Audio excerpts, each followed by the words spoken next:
Mən izləyən hər kəsə Allahın salamı olsun. Kanalıma xoş gəlmisiniz.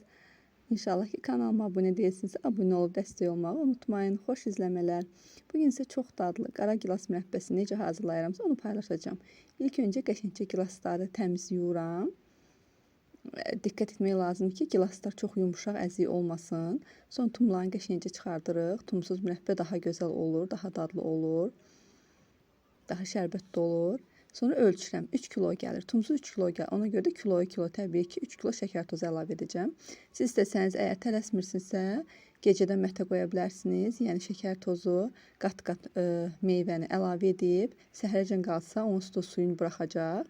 Yox, əgər mənim kimi həmin gün hazırlamaq istəyirsinizsə, onda şərbət hazırlayırsınız. İlk öncədən şərbəti hazırlayır, ocağa qoyuruq. 3 stəkan 3 kilo şəkər tozuna 1 stəkan yarım su əlavə olunur. Şərbət hazırlanır. Sonra isə şərbət hazır olduqdan sonra üzərinə mürəbbəsi meyvələrini əlavə edirik. Yaxşıca bişiririk. Qoyuruq bişməyə. İlk öncə ocağın xodunu az eləyirik. Tam yaxşı ərdikdən sonra isə ocağın altını gurlaşdıracaq.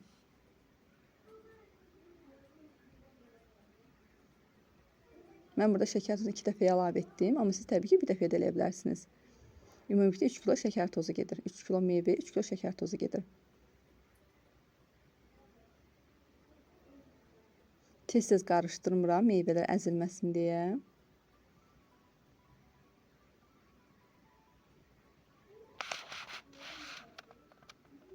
Baxın, artıq yavaş-yavaş başlayır pişməyə.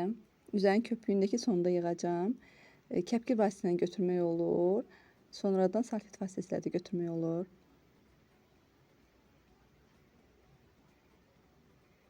Gördünüz ki, artıq qaynağa düşüb. Qaynağa düşdükdən sonra 15 dəqiqə qaynadıb söndürəcəm. Qalacaq, tam soyuyacaq.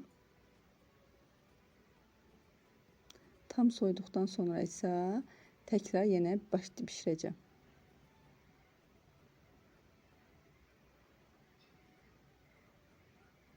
Baxın, təkrar yenə öncə biraz az xodda, mürəbbə istiləşdikdən sonra tam gür xodda bişirirəm. Belə qalanda gilaslar əzilmir, dəndən qalır. Soyana qədər təxminən 4-5 saat arası qalır, mürəbbə qəşəng soyuyur. Ondan sonra ikinci dəfə bişirirəm.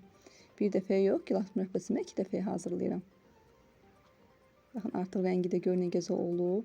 Artıq bişməyə hazırlaşır. Dəndən qalır. Baxın, qətiyyən. Burada biraz üzərini də yığıram. Az yığıram, sonunda salfet vasitəsilə götürəcəm. Baxın, necə dəndən qalıb, qətiyyən belədir. 2 dəfəyə bişdiyi üçün.